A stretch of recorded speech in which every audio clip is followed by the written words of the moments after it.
Hello everybody, Bob here. Today, January 24th, 2019, I'd like to talk to you about the big three. The big three are your backpack, your tent, and your sleeping bag or sleep system. First, backpack. I chose the Deuter 50 plus 10. It's a 50 liter plus 10 liter bag, which means it has an expandable flap. 50 liters is about 3,000 cubic inches, not an overly large bag, but for what my purpose is, I think it's a good size. It comes in at about 4 pounds, 9 or 10 ounces. I couldn't get it to weigh exactly right on my scale, but that's close enough for government work. What I really like about the backpack is it has what they call an air comfort system. In other words, the bag does not fit flush against your back.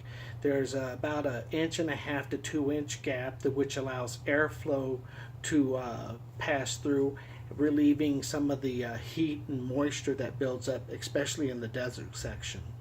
Second is my tent. I chose the Big Agnes fish hook. Now, a unique thing about the Big Agnes fish hook is, one, it's an ultralight tent, but it has no zippers. In other words, zipperless. Yeah, I said that. Anyway, the bag comes in at about 2 pounds 10 ounces. The tent comes in at 2 pounds 10 ounces. That includes the footprint, the rain fly in the tent itself, and all its tent poles. Now, the unique thing about this tent pole is not just that it's zipperless, it's also a freestanding tent, which means you don't use your trekking poles as tent poles also. I feel like a freestanding tent takes up a smaller footprint on the ground.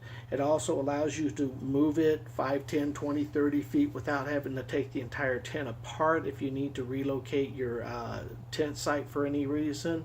And all in all, I also believe that the tent is more sturdy or more stable than the trekking pole tents.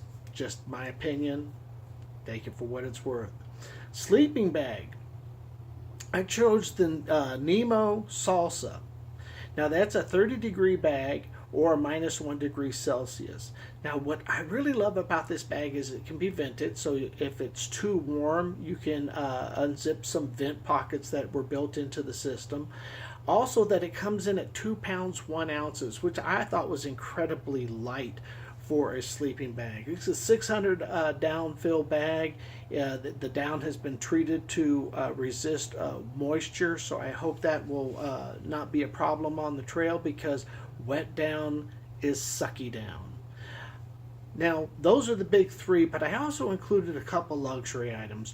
One is my climate sleeping pillow.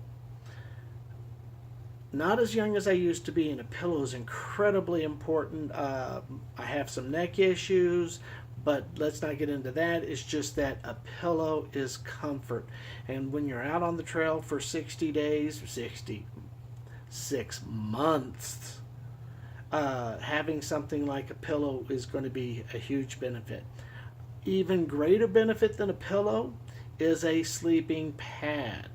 I chose the Big Agnes AXL sleeping pad. It is the insulated model.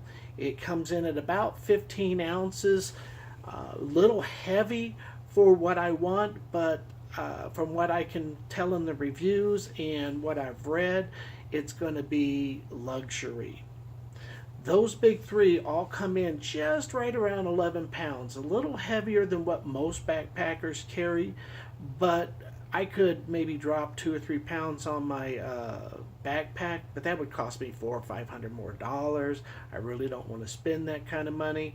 Plus, I can always change later if my backpack's not working out. As far as my tent, I don't see any changes in its future, and the same with my sleeping bag.